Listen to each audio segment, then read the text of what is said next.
Hey golfers, it's Dave from Fit2 Golf. This is part 3 of my iron gapping video series, where I try to help golfers come up with options for what to do with their long irons, either replace them or go with a more creative option or go to a hybrid. Now if you watched parts 1 and 2, you know that I've tried several options to this point in terms of different heads and strengthening the loft of my existing 5-iron, some different hybrids, and I'm going to go a little bit different in this video. Now my goal here is to get a carry of about 170 for whatever this club is, to get a nice gap between my 6-iron at 158 and then this one. So here are the contenders. The first one is going with a 4-iron that matches my set, so skipping the 5-iron entirely and going with a Maltby TE Forge 4-iron. This has 24 degrees of loft. Have it installed in a Excalibur lightweight graphite regular flex shaft. I have it cut to 38.5 inches. Now next up is where I get a little creative. I attempted to create a single length iron.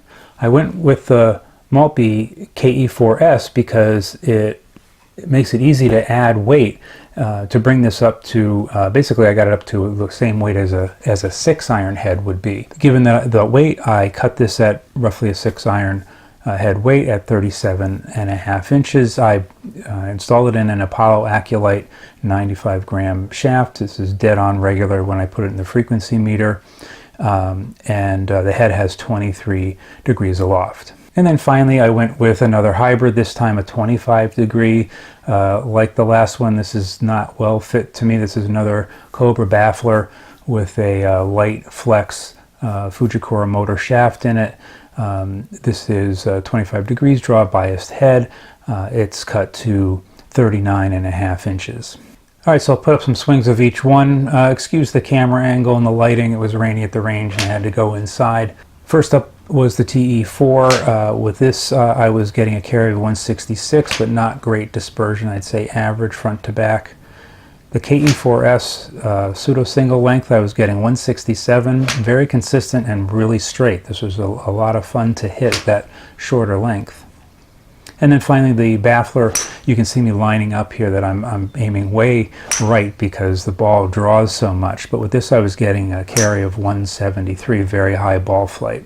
So in conclusion, I really can't hit that 4-iron that goes with my set very consistently.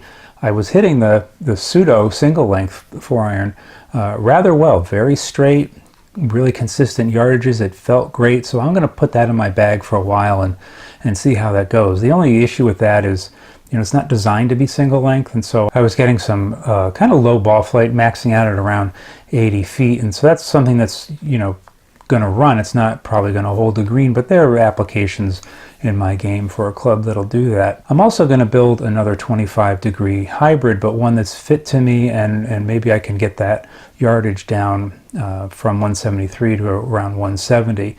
So I already have that in the works, so I will be doing a review of that hybrid, so stay tuned for that. So let me know what you think. I'm particularly interested to know if you've attempted a single length version of an iron or irons in your bag, or if you play a set of single length irons that are designed for that application. So stay tuned for my upcoming review of another hybrid, and stay positive.